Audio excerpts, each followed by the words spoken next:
Where did you really feel that you seen this little entrepreneurial thing that even was a little bit different? Were you in school? Were you thrown out of school? Were you in school? Were you hyper? I was registered in school, but I wasn't in it too much. I was more so on the sites I was. But no, it was always in me. The way I look at it is working for someone making 150 a day. If you're lucky making 150 a day, you have to be a good worker, make that. Or you could buy a car, sell it 3 hours later for €500 profit. Yeah. So when I kind of weighed up the options, it was, right, take the chance, take the risk. What's the worst going to happen? You're going to go back working the job. Yeah. That's it. So, welcome back to Platinum Property Podcast. On today's podcast, Paul chats with business owner and entrepreneur Tom Sherlock, the owner of BT Scaffolding. Tom chats about his earlier years, how he started his business, built his team, and how he manages the business. He talks about how he balances work and personal life and his plans for scaling his business. Tom also has a keen interest in investments, and during this podcast, Paul and Tom did a live case study on one of Tom's current projects. So if you're listening audio only, feel free to jump over to Platinum's YouTube channel and watch this session and view the case study. We hope you enjoy this podcast.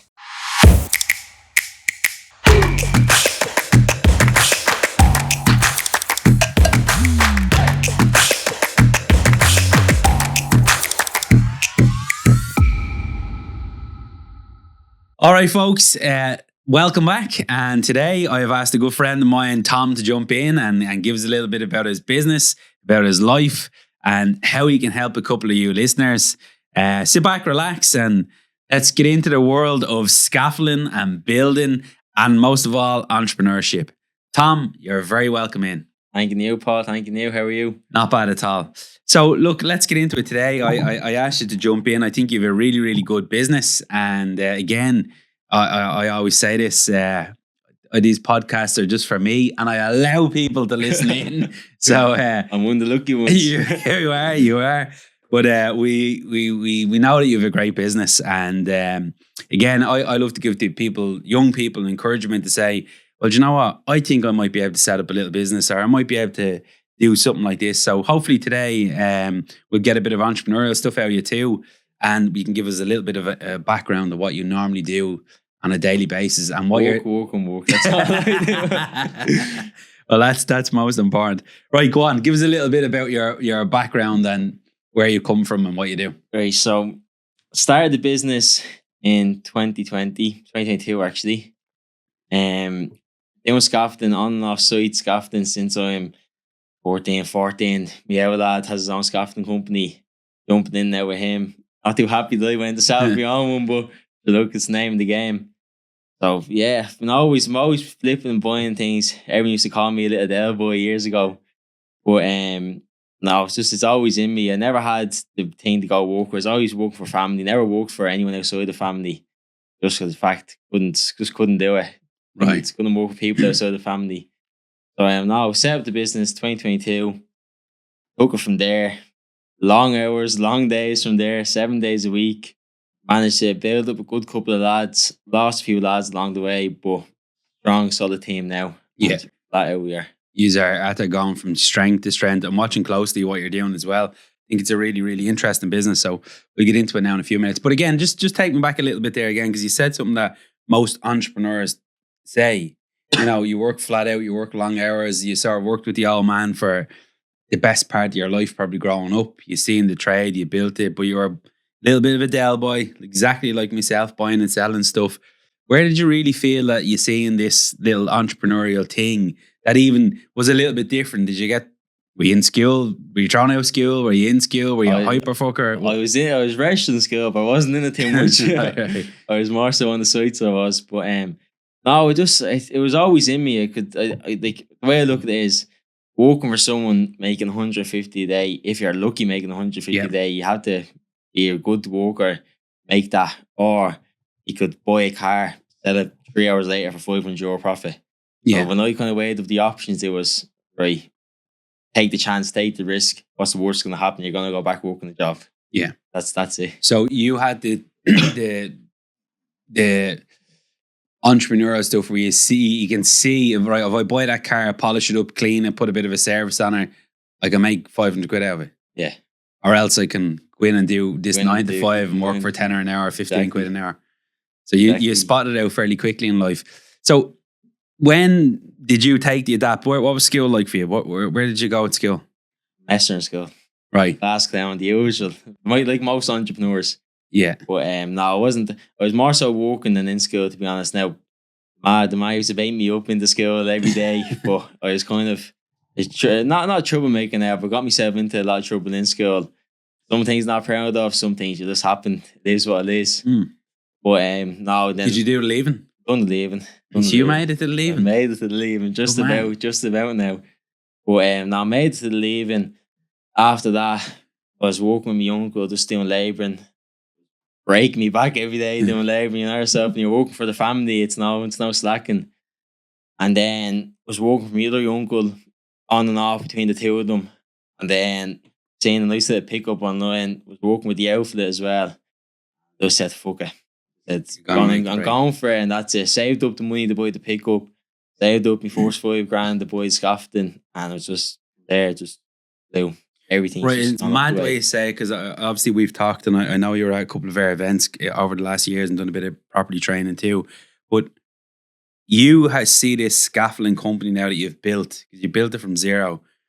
I remember saying to you before, it's like a rental business. It just produces money. Obviously, you have to go out and do the work, but you have obviously bought a level of scaffolding that produces a level of money, and then you look at this system and say, okay, well, if I buy a bit more, because when I knew you at the start, you hadn't got as much as you have now, but you obviously are was what we call around here feeding the beast.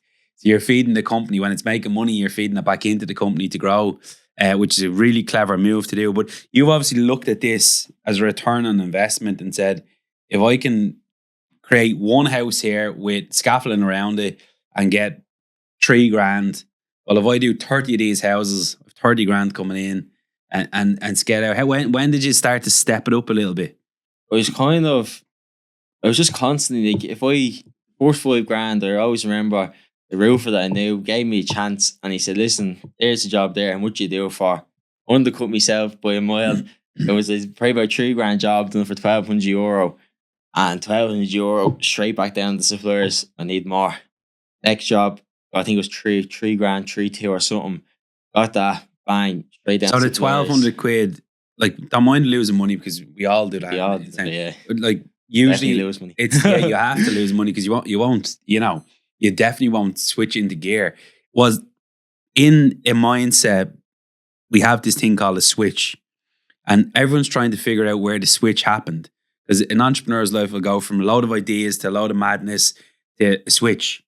Would you call that €1,200 the switch where you went, oh fuck, I'm off here? Yeah, at least I have something now. That was that. And I got that money handed to me. It was just right. It's game ball now. The grass on the pitch, play ball. You can either make it or break it. Yeah. So it was just, ever since that, it's just the same system again and again.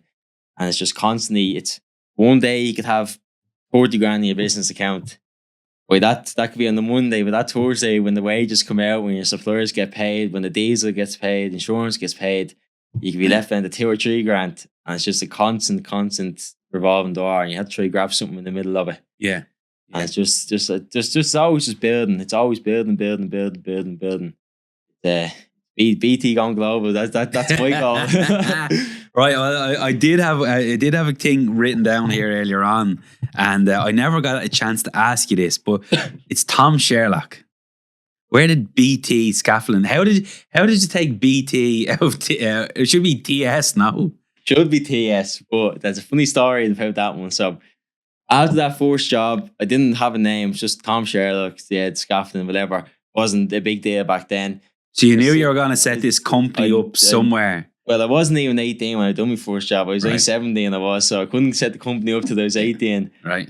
So sitting in the pub, every Thursday we used to go to a pub for bingo, and all of us were sitting there, probably about 10, 12 of us, and we were all having a laugh, yourself, a few drinks, having a laugh, messing about. Like, I was, boys, what will I call the company? We had to think of something here now. It was actually the day that I'd done the job. And then messing, all the lads used to call me Big Tom, because as you can see, I'm over 6 foot I am, so I'm a tall enough lad, big enough lad. So one of the boys goes, call it BT Scaffolding. And I said, okay, there we go. That's the name. That stuck in it. So BT Scaffolding, Big Tom. So when I see the trucks knocking around, I'm going to say, there's Big Tom, Big Tom rolling into town. Anyway, take all the jokes aside. You're at creating a fucking big company, and it's not like I know when we're chatting, having a laugh, it's probably letting the pressure out of the cooker. But I mean, your daily basis comes with a lot of stress. Like I look at your stories, you're out that fucking door 6:30, 7:15 in the morning. The trucks are full. Like I know we're having a bit of crack tonight, but you've literally built something really, really good, systemized it. Just take me back a little bit into the stress levels of what you do on a daily basis now, because it's not just you and one or two other guys. You have a crew of nearly 10 men now. Yeah, we're touching 10 men. We're always, well, I'll say always, in the past 2-3 months, since the start of the year, anywhere between 8 to 10 men. You know yourself, you get a few lads where they come in for a week or two and you're like, out the door you go. I pay high enough wages, so I make sure that I have good enough lads. That's why I can pay the high wages. But no, it's constant, just building. Like, I'm out the door 5:30, 6 o'clock every morning. I don't have to set my alarm no more. I'm up at 5 every morning. And the phone starts ringing at 5:30, 6 o'clock. Different lads, different builders. And it's up to the yard. I try load lorries every night, but you know yourself, sometimes that doesn't happen. Well, you wouldn't know yourself, but sometimes that doesn't happen. But now it's up to the yard, load the lorries, try to look for gear, because trying to get the gear nowadays is hard. Yeah, well, I mean, we were having a quick chat about that earlier on. It's not, as I said to you again, you have a serious amount of sites on now. It's not just, one. I know we talk about the €1,200, which is great where the switch happened. I mean, you've a ton load of shit on now. So if you've got 25 sites, 50, 60 sites all around. If you have a serious amount of gear out on hire, so you must be struggling. That yard is probably, when you say you're looking for stuff in the yard, it's all out on the fucking sites. Yeah, exactly. So how do you deal with how do you deal with the scaling side of things when you look into the yard and the yard is empty, but you've got 50 sites on? It's hard, I'm not going to lie. Like I get home, that's all I think about day in and day out is, well, at this stage when there's no gear in the yard, just right, what am I going to do? How am I going to raise the money to get this? It's constantly, well, it's not constantly, it's checking invoices, right? Wednesday and 28 days hitting, ringing the suppliers. I have a great connection with the suppliers. Westport Equipment down in Summerhill there, made. Big shout out to James and them. I really appreciate the help. The lads helped me out at the start. As in, did they give you? Gave me credit when I had nothing. See, this is a serious point, and when you shout out to the loud, what's their actual, say their names again? Liam and James. This is the other thing as well, and I know you're going to do this for someone that may drop underneath you, because I know by the way you go on. When I'm doing a house, we've used different suppliers in the past. And for us to go off and raise the credit, raise things, put money into the vans, all the bullshit that you have to do on a daily basis, take the risk. People just see the money side of things. But I use a company now called Mannion Suppliers. They nearly supply me a full house.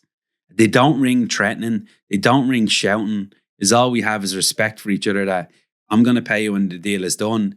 And they're going to give me a good level of trust that I can take the material and put it in. So the guy's done the same for you down in... The guy's done the same for me, and I've never went elsewhere. I've had lads, as you know me, I'm on TikTok, Instagram, everywhere. But I've all the sales reps ringing me. And now I deal with Westport, and that's it. Even if they're a higher rate, the trust is there, the respect is there, loyalty is there. It's the main thing. Loyalty, that's all I'm about. Yeah. It's loyalty. If you're loyal to me, I'm loyal to you. And now it's just constantly down there. And if it's case, I pay a certain amount each month depending on what I get. And if I'm stuck for the money, I just ring James. They say, James, listen, I'm going to be a week short on that. I say, okay. They say, yeah, no problem. But then there's times where I could pay a double month or a triple month. Yeah. And they know that's coming. So no, they're pretty fair that way. There's a rule in our company, in all of our companies now that we have, and it was embedded from one of my own private mentors that is in my group, that I have a lot of respect for. But he said to me, I don't give a fuck what happens Monday to Friday or Saturday or Sunday. Everybody that's involved in your company, no matter what the news is, whether it's good, bad, or indifferent, you update them before they head into the weekend. It doesn't matter if you haven't got the 50 grand check. It doesn't matter if you have the check. Friday, before close of business, update everyone. So I got into the routine of updating banks. They were like, I don't need that fucking thing. They know all these things in behind the scenes. Again, with suppliers, if we have a payment going out and they have given me the grace on the payment, and it's maybe 60 grand payment or whatever it is. If for some reason I know that's not coming, I'm on that phone. I won't let anyone else in the office make the call. I'll make the call and say, here's what happened. It's landed Monday morning. Apologies about it. Again, if I know it's coming, I make sure that I make the call on a Friday before I close the business, that they know the check is coming. That's a rule that I have internally anyway. Sorry, going off that point. Yeah, no, it's just now if I know money, if say the 17th, I have to pay on the 17th of every month. If I know the money's not going to be there, I'll ring them. I won't just ignore them. But they should probably wouldn't even ring me. Yeah. But I wouldn't ignore their calls. I wouldn't be blanking them. I wouldn't go elsewhere. If I owed them, say 30, 40 grand and I had 10 grand, but I knew I had to pay them 10 grand, I wouldn't go somewhere else and pay them. I ring them and say, listen, I need XXX. I have 10 days, or if I pay that off and just add the other amount onto the account, and no problem at all, walk away. So you buying gear off them then? That's They're wholesalers. They're wholesaling to you. So they're real part, like they're a real big moving part in your business to grow it. Yeah, well, without them I'll be fucked. No, that's fair, and that's true, because the credit is a major thing. Yeah, and they probably want to see trust people like you to come in that probably watch your business growing from zero up there, and they know, well, look, Tom's 100% connected to us, and he's not going to fuck around with other people. Yeah, it's brilliant. So I'm getting the feeling that trust is a major thing in your life. How do you deal with that with the lads or girls you have working? The lads I have now are like I could put 50,000 euro on the table and I could trust them that they'll not a euro be taken off it. Now, a box of smokestairs, a different story. But no, the lads I have now, I've respect for the lads I do. If it's a case where we're on a job and it's hitting 4 o'clock, the lads' hours are 8 to 4, lorry drivers are 7 to 4. If it's a case where 3 o'clock comes, we're not getting this done before 4 o'clock. They listen, lads. Well, most of them had to say, they just turn around and say, Tom, listen, we'll stay to get the job done. And they all get their extra few quid, then their overtime. And it's not a case of, oh, well, I'm not staying late. No, I'm not doing that. I have to go do this. They'll stay late, no problem at all. But the thing is, they're done early on the job. They're done by 11, 12, 1. They still get paid for their full day. So it's a case of they know I look after them, so they look after me. That's a big thing when I'm trying to tell new lads when they're coming on board with me is, you look after me, I'll look after you. If you don't look after me, I won't be looking after you because you won't be working with me no more. Yeah. So it's now the lads I have now, like, I don't have to ring them in the morning, so I have to text them in the mornings. If I send the address in every evening about 6, 7, and they're all there. The drivers are in the yard, no problem at all. They're all either loading up with time we get there, or they're gone and all, and on the suites sorted. So there's no messing with your systems that are in place. So going back to you doing your first job as well, because I think it's really important for people that are listening in. People always think this is a million miles away, and it's not. It's actually at the end of your fingertips. There's a lot of Irish people are just fucking lazy, and that's fact. And the people I speak to on a daily basis, they conquer so much stuff during the day. Like, they're good entrepreneurs. But how did you go from the €1,200 job now to like 50 jobs? If you've no business background, or you may have left school, probably didn't go to third level education like myself. I didn't even get to it. I didn't even do it even. But how did you incorporate that? I'm just trying to get into your mind here. What are you listening to in business? Like, you obviously, do you have anyone else that's knocking around you, telling you a little bit of business stuff? Have you gone to training with any business? Because my father's a businessman all his life. As long as I'm growing up, and anyway, he's always either owned the business or investing in the business, or he's doing something.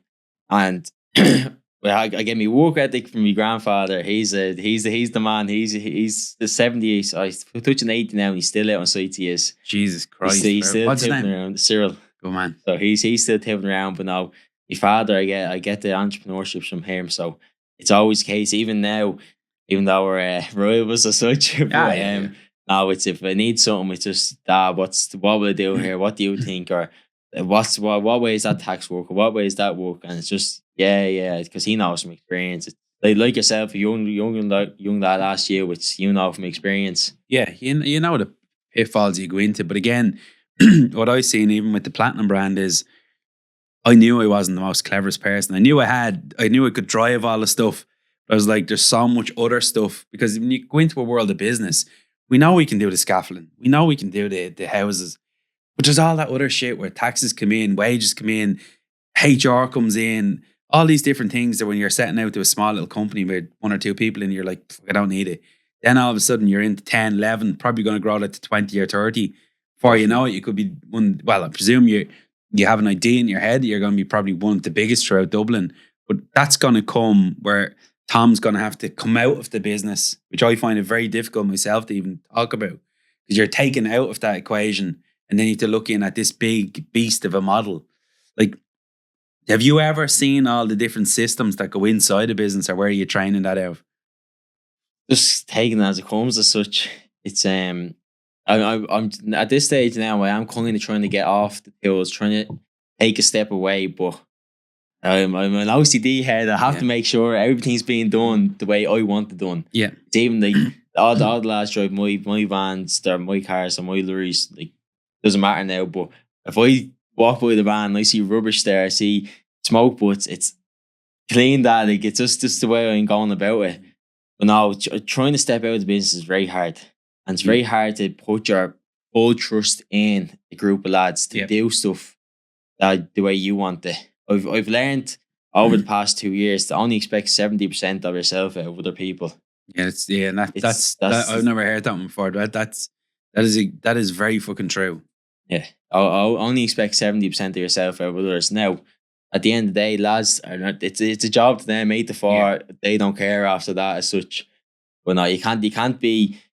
A big thing as well as me is I had to get a bit of a hothead as well. Now, not much screaming and shouting with the lads is, but if I go into a job and it's not as much as done, or it's not done the way I want, I get a bit ticked to myself. I don't get a bit ticked to the lads, I get a bit ticked to myself. Oh, they should have had that done by now. They should have had that done by now. But then as well, I step back and I say, right, I would have got that done because it's my business. I need to make sure the client's happy and all that. The lads don't care as much as I do, so you can't really expect them to have much done. So are you ever planning on like putting in, like, okay, let's just take one job you've done, one scaffolding house, and you go, that's the house. In my eyes, as Tom Sherlock, that's the way I want it. Would you ever think of taking that in, programming it, that the lads can see all step by step onto a computer, that they can log in on their app and say, that's exactly the way Tom wants it. They have to tick a button that they've gone through it, seen it, like learned from it. And then if you went to site again and said, well, lads, why the fuck isn't that done the way I said it? You've seen the program, you've seen the step by step the way I've done it.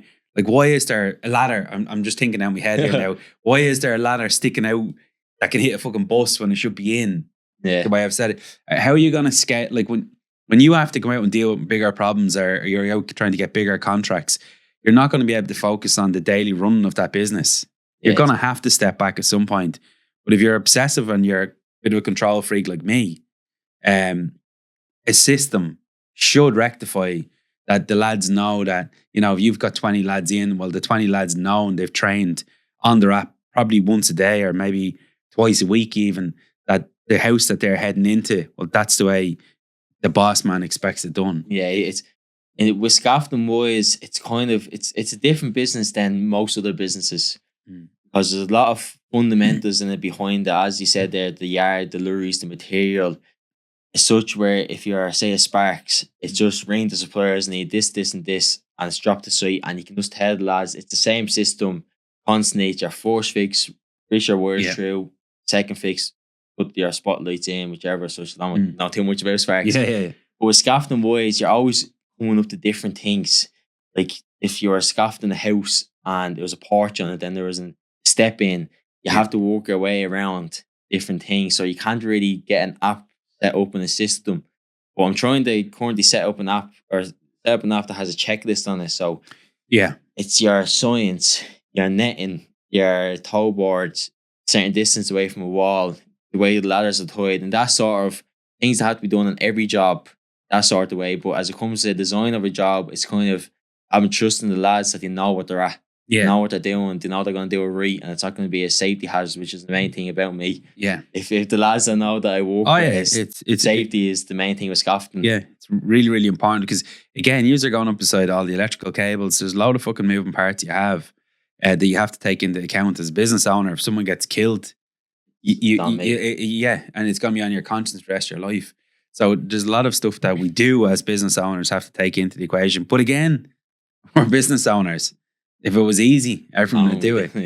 Yeah. So you're probably going to create some sort of app. So again, for you, I always hear this word because I'm obsessed with businesses. That's why I do the business podcast, because I love to know loads of different businesses, not just my own one. But I always hear the word, get yourself a good general manager, everything be grand. Can you see yourself at some point sticking another Tom in there and maybe giving them 100 grand a year and saying, trying to increase it from the 70% where you say that, that good rule of thumb that someone's at 70%, but can you see another 80 to 90, or maybe let's call them a 95% lad there that you can fully step back, go off and scale the company, go off and buy more scaffolding, fill the yard, get more projects? Because at the end of the day, like, you're exactly like me. If I go into a sale and you go into a sale, there's a good chance we're going to get the sale. The sale helps the company grow. If I stick Ozzy out to buy that house, well, he's probably going to come back with no house. So at the end of the day, there's certain parts of the equation that we can probably never really hand out. And I think the sales is really important. So if you are to step back out of the daily run of the business and fix on, trying to grow it and sell more scaffolding, obviously, what would it look like for you? Well, at the stage I'm at now is I need someone like a foreman as such, like that supervisor going around. But at the stage I'm at, it's not affordable to pay someone to do that. Yeah. So I'm kind of hoping to get another crew on the road and hopefully another one or two big sites, as you know yourself. Most of us know me. I'm mainly just small residential jobs, in and out houses, one-off houses. But I'm trying to step more into the bigger side of the construction, all the big residential developments, all the big apartment blocks. So hopefully if I get one or two of them, get another lorry on the road, another crew, I can step back, hire a lad in, hopefully get a lad that's in scaffolding. Mainly, it doesn't have to be a young lad, now a lad that knows what he's at and would tell the lads, listen, that has to be done. Tom said it has to be done like that. That's the way it is. I can step back then. I'm more so a people's person. That's why a lot of lads get along with me as such.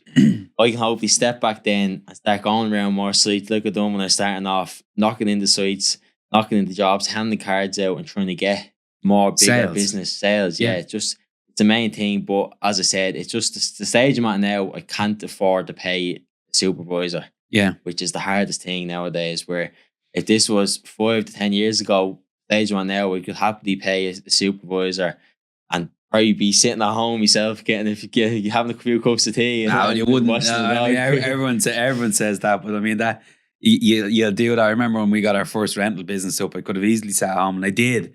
I was like, where the fuck is everyone? Like, what would I do? I'll tell you the truth. I walked into that square with Tara, and this is how completely tunnel vision I had for business. I walked into the square on like a Tuesday morning, like sort of as we started to say, all right, I needed to take the brakes off here and just actually see what real life was. And I went into the square I think it was Monday or Tuesday morning. And I remember saying to Tara, like, the kids were in school, we were going down. I was just coming out of of a mad transition of hectic work, no hours ever given to myself, not doing anything normal, just work. We walked through the square one day and I was like, what the fuck are all these people doing here?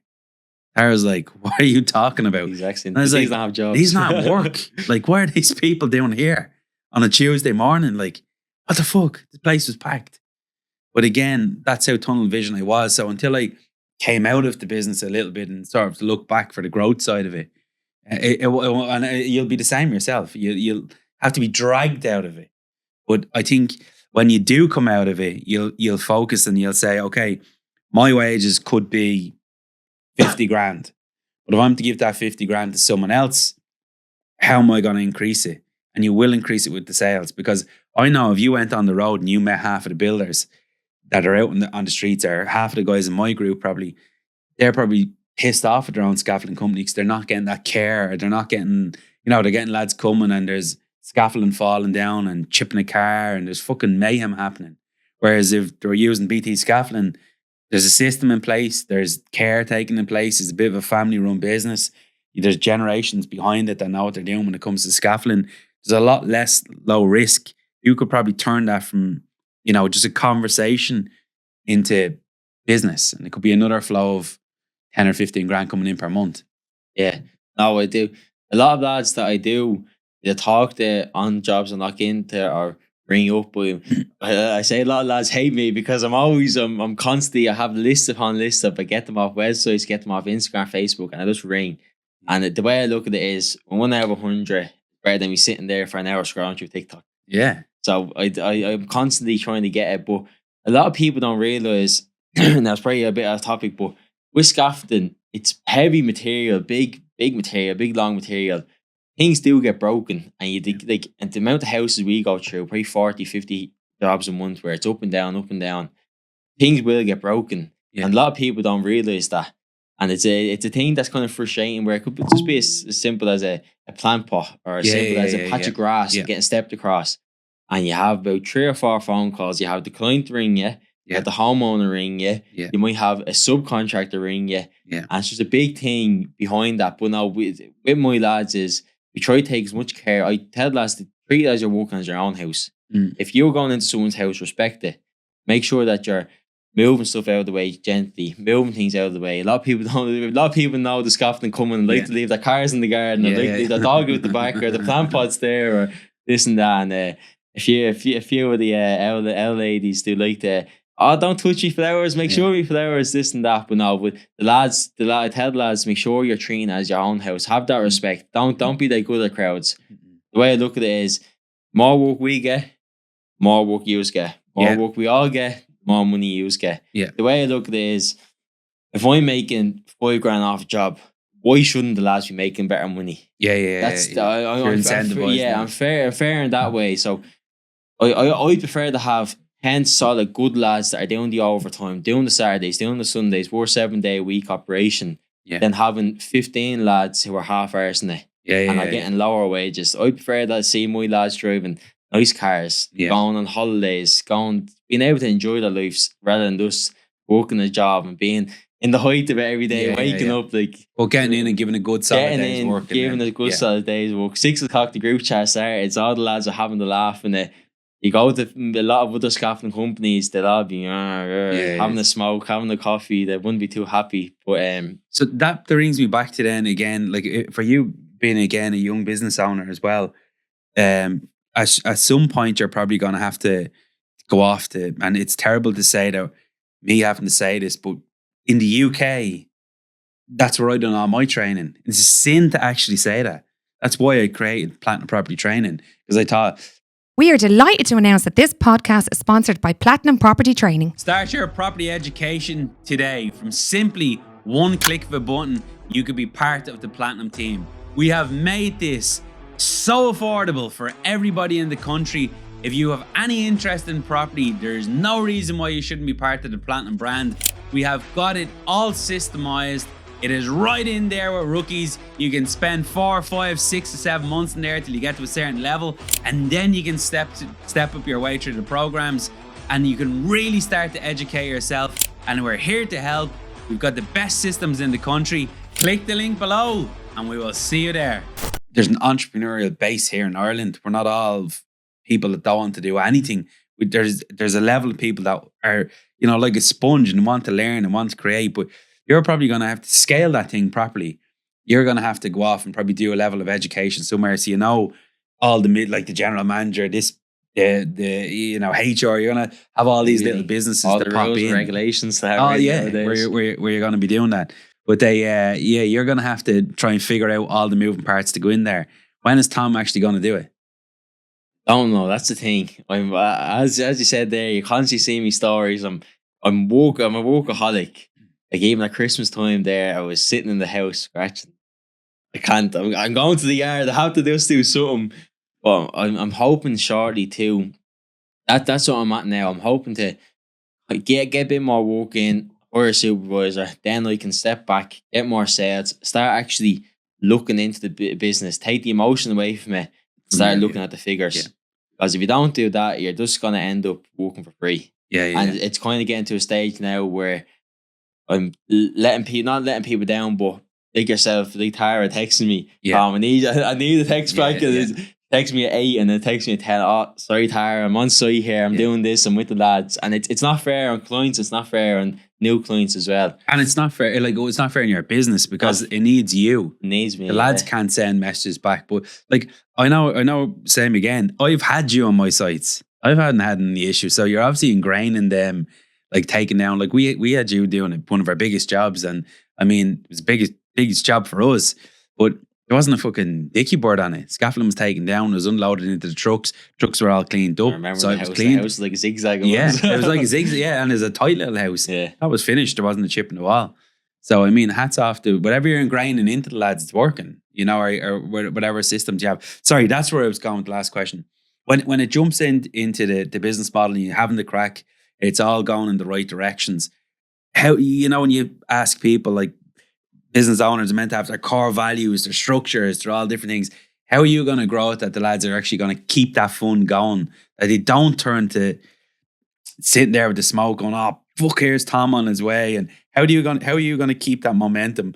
People always say to me all the time, you know, what do you do in your company to have a bit of laugh? And I'm like, we're under so much fucking pressure. There's not too much time to have a laugh. But as you see bigger companies that you might be just tailing on to the end of, they're all going out for meetings and they're all sitting around having big dinners. And I'm like, we haven't got the fucking money to do that. I haven't got the money, I haven't got the time as well. And you haven't got the time because you're under stress. But as a business owner, when you're looking at them big companies, they're obviously making much more money and they can afford to do time. But that's how they keep their staff.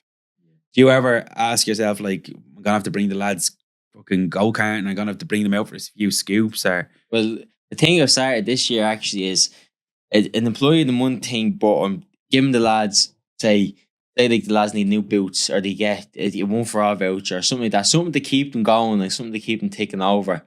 And as well as I said, I pay the lads well. Yeah. So there's a thing, and I'm not one of these. One of the main reasons why I set up the business is I didn't like working for people that are as much as they don't like encouraging that pricks to get me the pricks. And I can't deal with that. And I hate going on to sites where, like going on to your site, me and you dealing together, great, get along well. Oswald, isn't it? Oswald comes in and you're talking to him like a piece of dirt. Yeah. It's not fair and things. So I hop out of the Jeep in the mornings, go over to the lads, what are you up there? Come on, get the book, come on. They get me having a laugh with them. They start giving me a bit of stick back. But it's mainly just, it's keeping a good environment around you, keeping a good laugh. And as I like to say to people, you're only as strong as your weakest link, as most people say. If I hire in a new lad and I know he's putting the environment, the whole team down, I listen, I say, right, Paul, this is the situation here now. Either fix it or it's going to be another issue. Yeah. Go another week or two. Not an issue. Listen, there's a 2 weeks notice. You're gone after that. You can either go now or you can go in 2 weeks. And that's that. It's just that I don't take any bullshit off people. Yeah. And I don't give it either. I'm straight to the point. That's the issue. Fix it or don't fix it. It's just your choice and that's it. My friend has a very, very healthy business, which he started from zero again. And he always comes back to the analogy of a drip into a bottle. And he's like, if you let that drip go and go and go and go, and you will let it go because you need the man, that bottle's going to fill over. And when that bottle fills over, the problem's 1,000 times worse because there's 1,000 drips in it. It's not just a drip. He said, Paul, I'm telling you, if you want to be in any way good at business or you want to try and keep a good business, if a drip goes into that bottle, you fucking fix it there and then. Pull it out.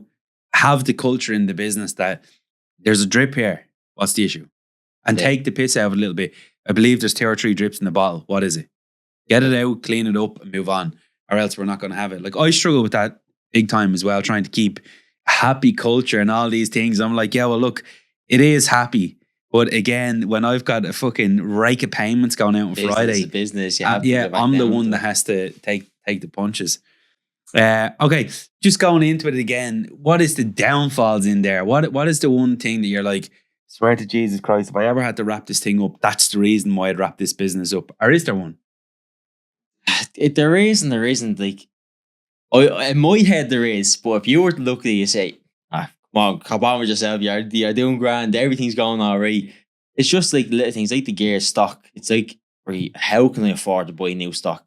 The payments are getting paid, no problem at all. Invoices are getting paid, no problem at all. But it's just it's that busy out there nowadays. It's just constantly return, just go. It's just Your stock's probably not even getting to the yard. You're probably going from my site a different site to a different site to the a same different day. site. It's not more or less like sometimes it'll be the same day, sometimes it'll be a day after. Like I could be taking your job down today and I'll organise that it's a bill tomorrow, and then it'll be trip the next day, a bill the next day. It's just constantly like we're revolving door, in and out, in and out, in and out.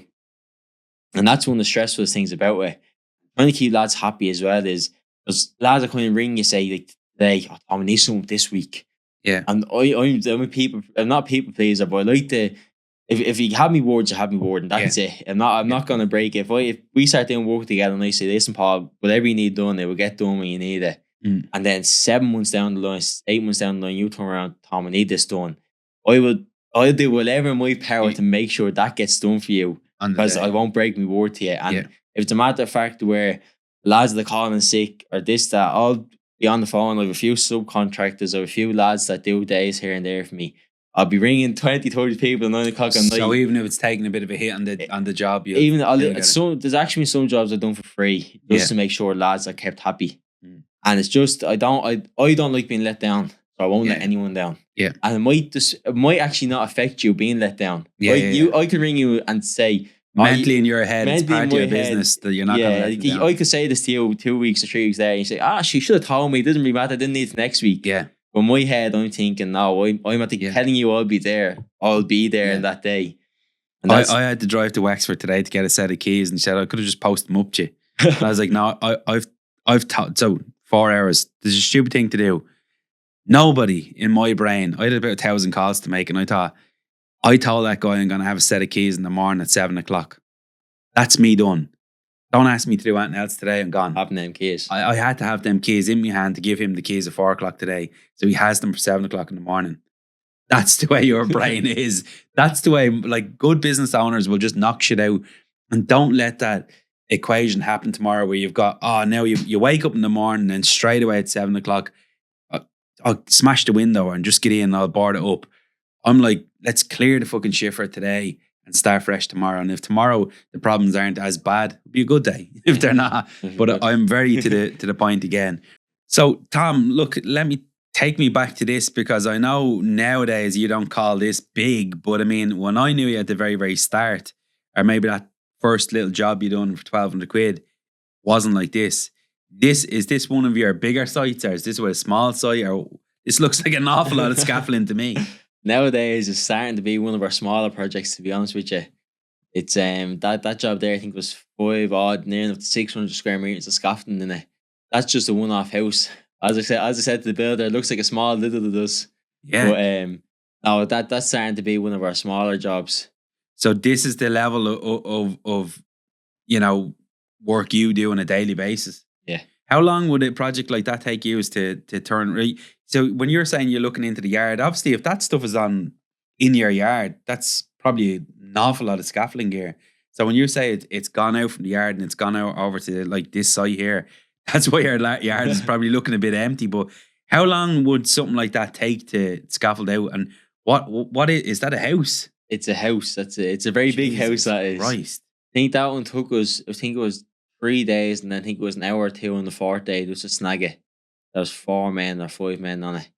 And yeah, the main thing was getting the lorries there, because the traffic in Dublin nowadays it's torture. It sets us back big times. But no, there's I think there's the lorry you can see there. There's 4 lorry loads of that in that job. That's a 18-ton daft lorry. So that's lads coming, and then your boys go down there. 5 of you went down and just started wrecking it up. Yeah, 4 or 5. I can't remember exactly, and it was all hell for leather on that one. Are you doing that for the builder, or are you just doing that for the owner? Yeah, doing it for the builder. Time Force Construction, Mark, gentleman to deal with. That's what we're doing that one for. And it was a nice project to get done. It looks well in the end of it. Looks well. Now, I won't ask you how much that is, because that'd be giving away your trade secrets. But I'd imagine, like, it's probably a 25 grand project or something like that. You don't have to tell me. It's not that much now, but it's a little bit under 20, yeah. Yeah. A little bit under 20 for it, but now it is being up for, I think, till it was June, and around June it's up till, and it got put up in January. But now it looks well. I'm looking at it here now and I'm seeing it actually looks nice. It does with the sun. That'll be Big T's house one of these days. Hopefully. So well done. So they're not just small little houses that you do for me. No, I feel embarrassed now. We'll do one down for you one day. I'll take one bay of that thing. But that's a monster house. Again, is that in Dublin? It's in Portmarnock. Beautiful right house. beside the White Sands Hotel. This great stuff. Right. So again, I sense in that business as well. Every time I see scaffolding, and you can even hear it clunking together. You when I look in at the business of your business, I'm like, it's doing very well. It's going up really quickly. You're servicing all the local builders, few builders that I know as well. You're servicing, everything's going hunky dory. But I mean, you're standing up on a fucking house that could be 4 stories up, and it's all decked out. There's cars probably underneath it. I mean, the level of risk is quite fucking high. How do you deal with that mentally? And like, how do you deal with the safety aspects of the business? Like, how do you take that risk on every single day? Well, that's what the lads are trained for. Such they all have their, well, of course the scaffolders have their scaffolding tickets, CSCS tickets, basic, advanced. Labourers, I only let the labourers up on a safe lift. Yeah, because I'm not fully trained. They most lads know exactly. Sure, everyone that goes up, right, I'm not getting up there because there's no handrails up there. I might fall off.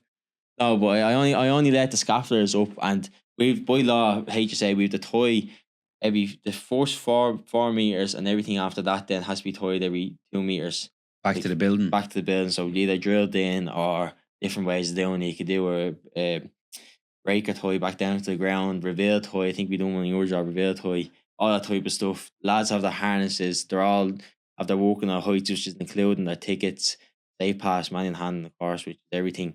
But then there's the risk of if I'm hitting the stand, or hitting the ledger down, the crossbars, the handrails, that hammer could fall in my hand, hit someone down the road, and kill them. Yeah. So it's a big. I mean, there's no like.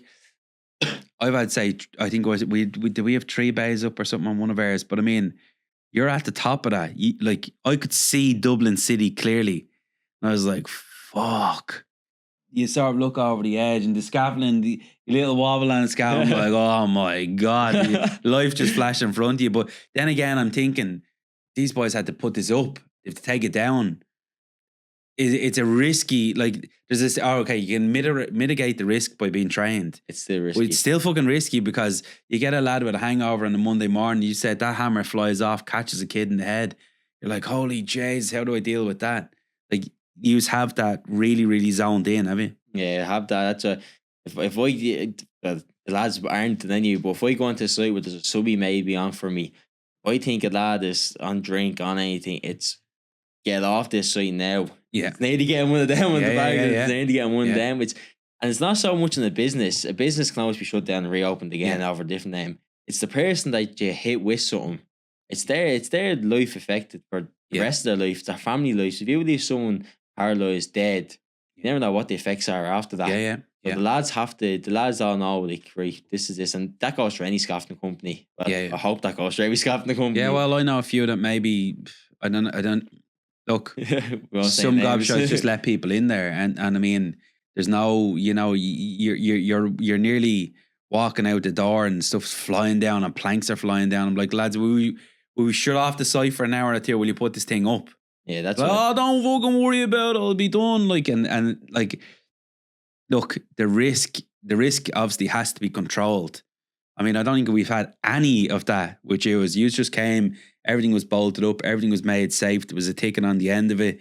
We were told how to use it. We were brought up through it to use it. It was hunky-dory as such. But I mean, obviously when you go up certain high, are you restricted how high you can go up? Or well, it depends on your ticket. Basic ticket can only go up probably 7 meters or 9 meters. It's something like that, 7 or 9 meters. The house say. Yeah. But an advanced lad has to go up after that. Just more so experience, knowledge, everything.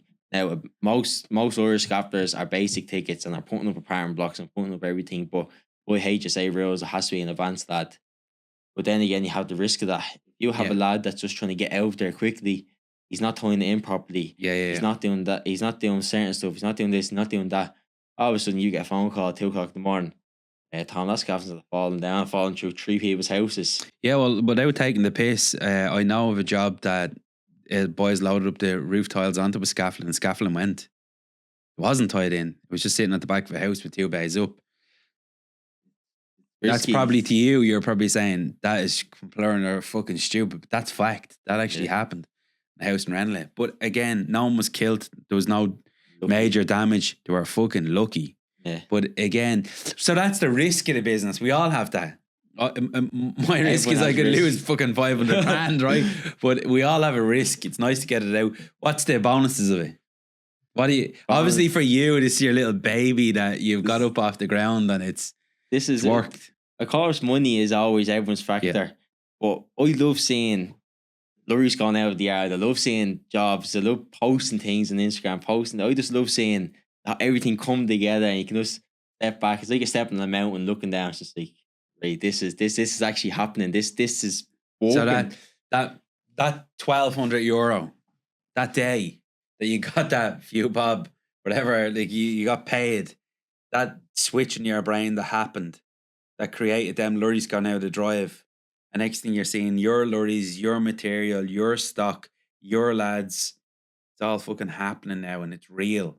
It's like you've taken the action, it's done. That makes you feel fulfilled. Yeah, to tell you the truth, I'm going to be 3 years now in October, and I only started taking the wage out 2 weeks ago. Yeah. I never took a cent out before then, and it's I only took it out just so we're starting to get to the stage now where it's right. You come in the summer, you're going out drinking, you're going to this, you're going to parties, you're going to festivals, everything. It's just to have something there, but. No, as I said, it's just I love to be now in the business. It's 5 years. 5 years is my goal. Is I'm driving down the road, going to jobs, recent jobs, and I'm seeing, oh, there's John in the lorry, there's Pat in the lorry, there's Paul in the lorry. Oh, there's the boys in that job, there's the lads in that job. That's what I want to see. Yeah, it's good, and everyone's happy. Everyone's making their few quid, and everyone's just enjoying it. And my enjoyment is seeing everyone enjoying everything and seeing everything moving and having the BT scaffolding, the big BT sign on every job. Going around the city, going around the city and seeing everything. Stuff. Well, and there's definitely growth for it, because I think when I was looking at a report the other day of energy, retrofitting companies go out through the retrofit at the moment has gone through the roof. Is there 15 billion allocated to it? Well, I couldn't tell you, but it's a lot. It's a lot of money into the retrofit. I'll have to just triple check that number. Basically, what that means is there's a lot of fucking scaffolding and doubling and nationwide going to go up, because they're obviously insulating the outside of the houses. What does it, for someone that's looking in tonight, might never be a building company, but just wants to put up scaffolding on its house to do a roof change, and they're doing a self-build and they want to use your services, what would it say? Take a project, and I need to go back to you about one thing as well. Take a project, say in Crumlin, standard house in Crumlin. What is something like that you could wrap it for someone that may be listening in tonight and have scaffolding at the, let's just call it at the front of the house, the gable and the back, that they can take the roof off and get it changed? You're looking at around $2.5 plus the VAT. Right. You're looking in around somewhere that now, lads that I do work for all the time, you obviously get discounted rate, because I'm not going to give naturally Bill and Joe down the road the same rate as I'm giving the lads giving me 10 or 20 houses. But give or take 2.5 to 2.7 for the full wraparound for your roofing, and that's your everything safe, secured, signs, safety tag, debris netting, rubber chutes if needed, loading bay if needed, all that type of stuff. And of course, if there's beam work, you're probably seeing my story. I'll probably be in the height of it when I put the stories up. Yeah. That's real. It's like me. Oh, the beam work, that can be extra now. You have to go over conservatory, you have to go over leave wheelchair access, or you have to leave this, or you have to leave that. Beam work's involved, of course, it's more money, but basic house are probably 2.5, 2.7 plus the VAT. Right, and then the beautiful thing that I like about you as well, you don't like the other companies that have much bigger overheads as well, and we always look at the bigger companies. People naturally think, oh, they're bigger, they're better. Not so fucking true. No. But the beauty about you is that bigger company may be ringing you on, let's say I'm a 70-year-old man, I'm getting my roof done down in Crumlin. I'm getting my roof done, I'm getting my gutters done, I'm getting something else done, and I want to get the house scaffolding out in case. But let's just say that the roof tile or the roofer can't make it in on that date, and you've given me the scaffolding for a 4-week period. Well, the bigger companies, as you know and I know, on the 4th week, on that day, they'll have a truck outside and that scaffolding's coming down or you're paying more. Now, I know with Tom, there's a little bit of wiggle room. That's just a phone call into you maybe and explain. Like a lot of lads get held up with the weather. The weather. Yeah, the weather, yeah. So I agree. All of my prices are 4 weeks, a month included in it. Anything after that, it's either, as I'm producing the job, you say, right, Tom, I need this for 12 weeks, I need it for 16 weeks, something of the sort. If it's the case of, right, Tom, that's going to actually be 6 weeks. Right, 6 weeks. Just let me know when you're ready with it. Yeah. But if it's a case of 7, 8, 9, 10 weeks, right, come on, Paul, let's work something out here now. Yeah. I'm always fair with people because, as I said, I treat people as I want to be treated. I want to be fair with people, so I want people to be fair with me. Yeah. And obviously, if that's sitting on my job and it's only out for $2,500 and it's only meant to be there for 5 weeks, well, there's 5 weeks of that scaffolding that you could be putting onto, another job. I could have 2 or 3 jobs up in that stage. Yeah, exactly. Yeah, well done.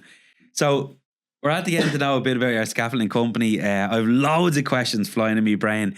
You were saying earlier on as well, you wanted a few of the bigger buildings and maybe your smaller ones. And I think that always brings me back to the point. I remember an entrepreneur upstairs that we were having a little small event.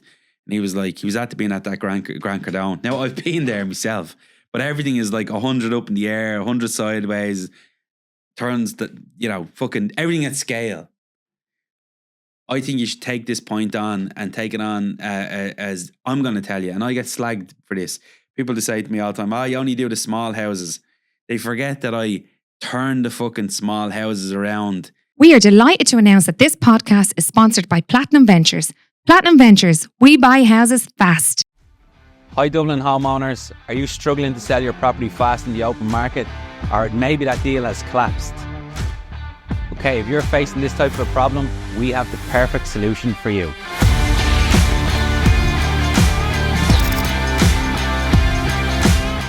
Welcome to Platinum Ventures, we buy houses fast. Any property, any condition, we close out them deals within 28 days. Cut out the stress of having endless viewings and having to pump money into property only to sell it. We are not estate agents and therefore you will pay 0 agent fees. Visit platinumventures.ie today. Platinum Ventures, we buy houses fast. So fast and make so much money out of them that by the time they blink, I've made $100,000.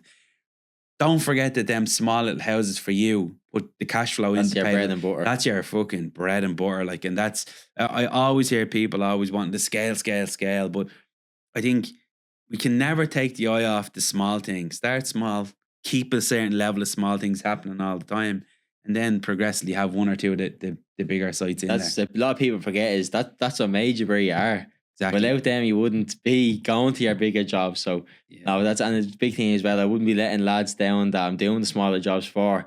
I can't just turn around and say, right, I'm not doing smaller jobs no more. Good luck to you. Yeah. Block my number. You can't be doing that. Yeah. Well, look, Tom, you have a great little business. Thanks for giving us an insight into the behind what actually happens. What advice would you give to someone that maybe has left school like you, might have been sitting in the pub? Now, I didn't realize you do play bingo. But they might know, we all know now, the whole of Ireland know you play bingo. I'm not the best at it. What advice would you give to someone that may be scratching the outside? Again, my scenario was I was probably riddled with ADHD. I couldn't get on in school. I had to leave, went straight into the world of business, and it just suited me down to the ground. And I remember making a promise to my dad, say, "I'm my mum, that I'll make this work. It's going to be a bit of a roller coaster, but I'm going to stop all the bullshit here and I'll make this thing work." What advice would you give to a young lad that might be looking in this tonight, maybe 16, struggling with school, has been cutting grass all his life, has been doing it for you on the weekends, has been just has an entrepreneurial trait in his body, and maybe he's listening to educational podcasts and we've got 2 guys that are coming in here doing little small bits of business, and I'm pushing them to get out. They will have probably the best podcast company in the country in the next few years because they got the drive for it. What advice would you give to the younger generation coming on? Just do it. Take the risk. what's the worst gonna happen? You'll always find work. No matter what, you'll always find work. Take the risk, do it. The tip I give to people, this is how I got a lot of my business. Went to a print place, got 1,000 business cards made, and just drove around the whole of Leinster, near enough the whole of Ireland. Any building job, knock in, bang, card, ring me, knock in, bang, card, ring me. Just ring me for a price. It doesn't matter if you want me to do it or not. Just ring me for a price. Yeah. And once you're in there, once that number is saved in your phone, Paul Platinum Property, 3 months down the line. Oh, Paul, what's the crack? How's things? Anything going there next week or two? Oh, do you know what? Now that you think of it, yeah, they have a job there. Don't price it for me. Yeah. Next thing you know, 2 or 3 weeks later, you're on that job. You're getting it done.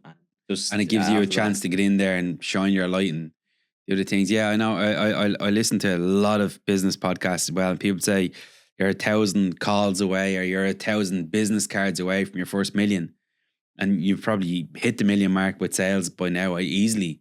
But I think another good friend of mine over in the UK, his calling card was 100 leaflets per week. He's obsessed with it. Now, I'm telling you, obsessed with handing out 100 leaflets per week. He'd put them in shops, he'd put them in windows, he'd hand them to business. He'd hand them to fucking people that had no interest in property. Just to mentally know it's out. He has 10 times much property than I have. He has smashed it. That was his calling card. Yeah. So your calling card was you printed off 1,000, you got the business out, you just let it go. There's often been times we've been driving down the road and I've jammed on the brakes and put the handbrake up and ran into a site. What are you doing? I'll be back now in a minute. Go in there and block up traffic for 5 minutes, and next thing you know, you're at the getting a 10 grand job over or a 20 grand job over. And here's the other thing. When you're selling your business, so like if I'm selling a training course or I'm selling a property, I'm fully behind my product. You are fully behind that scaffolding company. That's why you'll stop the traffic. That's why you let the hold up. That's why you let them beep the horn, because you know what you're going in to sell them works. Yeah. So well done. When you make this couple of million, tens and tens and tens of million, and I know you're a person that likes to see. I doubt you like to look into your bank and see a load of zeros. It's probably going to do fuck all for you. I think you're the type of person, I'm getting the feel you're the type of person that want to see things being grown under BT Scaffolding or Big Tom investment. What do you like in the world of investment when you bar scaffolding now? Come off when you have got that million in your account. To break away from the scaffolding now you can stop feeding the beast. Now you have to diversify a little bit. Let's just say you tap into the world of property. What in property? What's your cup of tea in property like? Land. I've always been a land man. How to put all that bleeding scaffolding that comes back. A big house and a big yard of scaffolding at the back of it. That's me. No, land. That's land. Land is always something. I'm currently investing in land now for yards and for some investment properties. I like to try to kind of buy agricultural land, try to flip it into industrial or try to flip it into yards to rent out, some of the sorts. But the end goal is a big farm down the country somewhere, not the farm now, have a few horses, and that's me chilling out then. Hopefully they still hold on to the company and have a good system in place that everything's running smoothly. I do me 2 or 3 days a week or a couple of hours each day, and that's me sorted. Or a big fund come in and buy the company. So well, that could easily happen. It's gonna be hard to do because that's me baby, that's me baby. That is. But yeah, no, I'm looking deeply into stuff like that too, and that happens every day of the week. Yeah. So that's stuff that they try and buy stuff off the likes of me and you that are up and they're turning over. Yeah. So land is what you like, and like again, when I'm upstairs in the training room, that's not something that we talk about an awful lot. I mean, mobile homes are all put on lands. You pay a fortune to have them there. There's storage container units are huge now. Yeah. People haven't even looked at that properly. There's not too many people talking about land. Again, if you just have land, you buy and sell and it's done correctly, you can make an awful lot of money too. That's where you like to. That's where you're going to be parking. That's where I like to have my money in and have. It's just, as I said again, it's just the matter of fact of driving down the road and saying, "Oh, I own that, and I own that." And what's he doing in my field over there? Who's that? So land. It's land, and land is and it's a good. As I said, it's a good turnaround as well. If you do it right, you do your maths on it, you'll make money on land. Yeah, I again, another podcast I was listening to the other night, the guy Ty Lopez.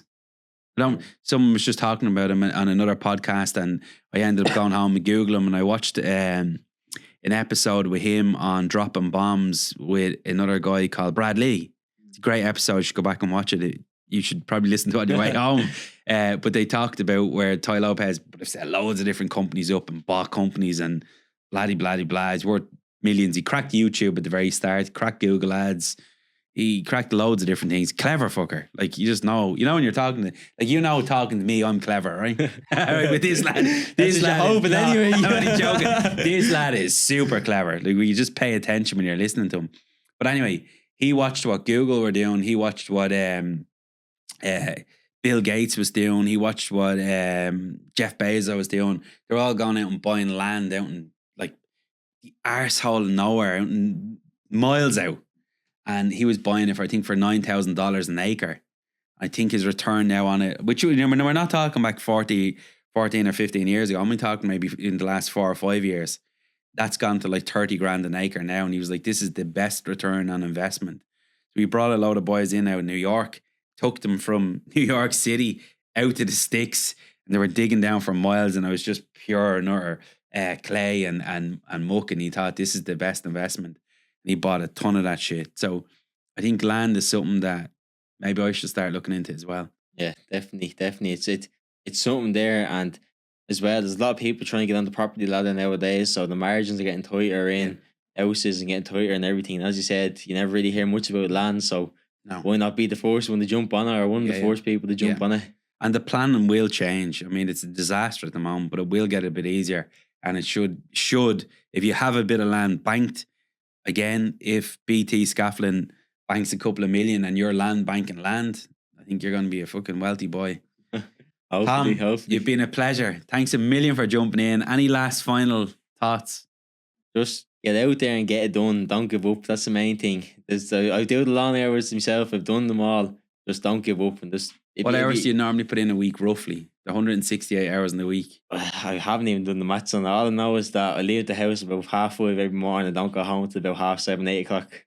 So yes, there's one for you. You do the maths on that. You're doing like me, 75, 80 hours. Anyway, you've been a great guest. Where do people find you, and where can people follow your story? And I know you said you have an Instagram page. Instagram, BT Scaffolding, Instagram, TikTok. So it's not BT, it's Big Tom Scaffolding. Big Tom Scaffolding. BT Scaffolding. Instagram, TikTok. I'm trying to post a bit more on TikTok. It's just a bit harder. But Instagram, every day, 3 or 4 stories a day. You see my big ugly face on there. So you're the owner, so. Yeah, I'm the owner, yeah. And no, contact me, 083-823-779. Give me a ring. Anyone wants even a price, give me a ring. Send me our photos, measurements, and I get a price over to you within the hour or two. Good man, Tom. You've been a great guest. Thanks for taking me on. And thanks for letting us inside your business. I think it's very, very important that, younger people that are sitting there and they may feel a bit trapped and think, well, I've got that drive, that now they can get out there, and it could be any business that they've got the drive, and this country needs entrepreneurs to fix all the mess that's out there. So fair play to you. I'm going to chat to you soon. Thank you, Paul. And a brief thank you to today's sponsors of our podcast, Platinum Property Training and Platinum Ventures. Thank you very much for listening in.